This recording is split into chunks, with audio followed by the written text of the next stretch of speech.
Good morning, students.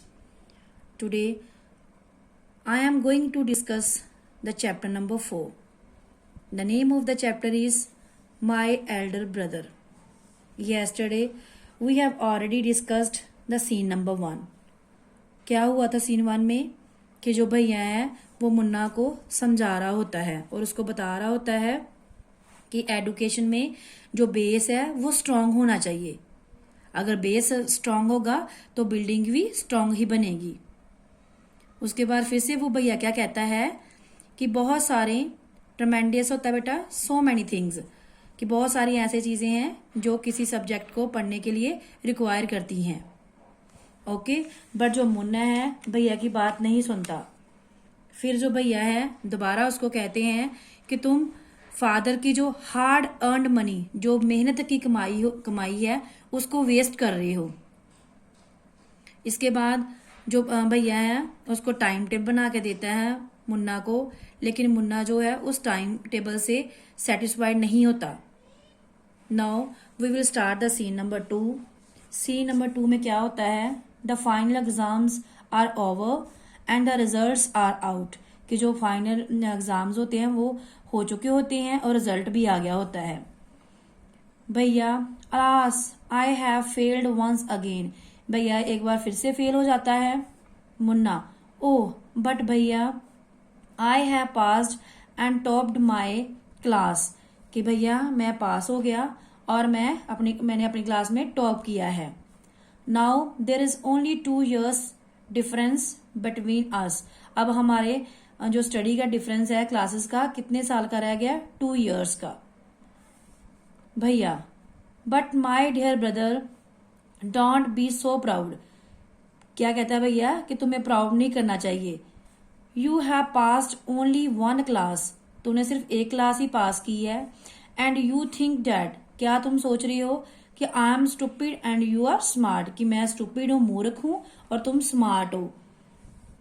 Once in a while, कभी कभार क्या होता है, इन आ गुल्ली डंडा गेम, बेटा वो गुल्ली डंडा गेम की एग्जाम्पल दे रहा है भैया उसको, मुन्ना को। यू माइट गेट लकी, कहता है कि जैसे गुल्ली डंडा गेम है उसमें आप लकी हो एंड हिट आ गोल, आपने लकी हो तो आपका जो गोल है वो हिट हो गया। But that does not mean you have mastered the game, कि इसका मतलब ये नहीं है कि तुम उस गेम में मास्टर हो, मास्टर स्किल्ड, कि उस गेम में पूरी तरह मास्टर हो। भैया क्या समझाना चाह रहा है कि तुम 1 क्लास में पास हो गए हो तो इसका मतलब ये नहीं है कि तुम हार्ड वर्क करना ही छोड़ दो, नहीं, तुम्हें हार्ड वर्क करनी चाहिए क्योंकि तुम्हें नेक्स्ट क्लास में भी पास होना है। इसलिए उसने गुल्ली डंडा गेम की एग्जाम्पल दी है। You have to work hard to be successful in life, अगर तुम लाइफ में सक्सेसफुल आपने होना है तो तुम्हें क्या करना है, वर्क हार्ड करनी पड़ेगी आपको। When you have to study a subject like algebra और ज्योमेट्री इन हायर क्लासेस, कहता है कि तुम जब स्टडी करोगे, और 2 सब्जेक्ट की एग्जाम्पल दी है उसने, अलजेब्रा और ज्योमेट्री की, और इसकी जब स्टडी करोगे then you will understand the importance of hard work, तब तुम्हें समझ आएगी कि हार्ड वर्क की इम्पोर्टेंस क्या क्या होती है। In geometry if one rights ACB instead of ACB the answer is marked wrong, कहता है एग्जाम बता रहा है उसको कि ज्योमेट्री जैसे सब्जेक्ट है उसमें भी एक भी जो लेटर है इधर उधर हो जाए, जैसे कि आपने ABC लिखना है तो क्या लिख दो ACB, एक भी लेटर इधर उधर हो जाए तो आपका जो आंसर है वो रॉन्ग हो जाएगा। The examiners will not spare you, जो एग्जामिनर है वो आपको कभी नहीं छोड़ेगा, कि मीन्स कि आपने अगर आंसर रॉन्ग किया तो वो रॉन्ग ही उसको करेगा, वो करेक्ट नहीं करेगा, सिर्फ डिफरेंट चाहे एक लेटर का हो लेकिन वो कभी नहीं आपको छोड़ेगा। They want you to learn word by word from the text books, वो जो जानते हैं कि आप जो वर्ड बाय वर्ड किससे, टेक्स्ट बुक से सब कुछ सीखें, कौन चाहते हैं, examiners.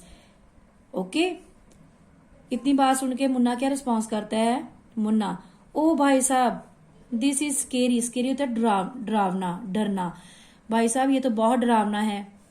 I don't think I want to go to the 9th class now, but I will still complete my day's homework so that I get no punishment in class। कि कहता है कि ये तो बहुत डरावनी चीज है, मैं नहीं सोचता कहता कि मैं अब 9th क्लास में हूं, पर मुझे इतना पता है कि मैं अपना जो होमवर्क है, डेज का होमवर्क, उसको कंप्लीट करूंगा और मैं कभी भी क्लास में पनिशमेंट नहीं लूंगा। पनिशमेंट क्या होती है? सजा बेटा। और मैं कभी भी पनिशमेंट नहीं लूंगा क्लास में। क्यों? क्योंकि मैं अपना जो डेज का वो होमवर्क है उसको कंप्लीट करूंगा। भैया जस्ट टूडे बताता है उसको आज के लिए क्या है। We were asked to write a short essay on the topic of punctuality in 4 pages. Punctuality बेटा होती है समय का पाबंद। भैया जो कहता है कि चलो एक शॉर्ट ऐसे लिखना है, मैं तुम्हें टॉपिक देता हूं पंचुअलिटी पे लिखने के लिए 4 पेजेस में। And imagine can something be written on 4 pages. तूने वो 4 पेजेस में लिखना है एंड स्टिल बी शॉर्ट, लेकिन वो शॉर्ट होना चाहिए। It's all so mixed up, और उस टॉपिक में सब कुछ आपने मिक्स करना है कि पंचुअलिटी के बारे में सब कुछ उसमें आना चाहिए। Munna thank God it was time for school और एल्स। कहता है मुन्ना क्या कहता है कि थैंक गॉड कहता है कि शुक्र है कि ये टाइम जो है स्कूल का हो गया या किसी और चीज का। The scolding would have gone and gone. क्या मतलब स्कोल्डिंग होता है डांटना, कि अदरवाइज जो अगर टाइम ना होता स्कूल का या किसी और का, तो भैया जो है उसकी जो डांट है वो कंटिन्यूसली चलती जाती, कि वो मुझे डांटते ही जाते। Okay, thank you, see you tomorrow.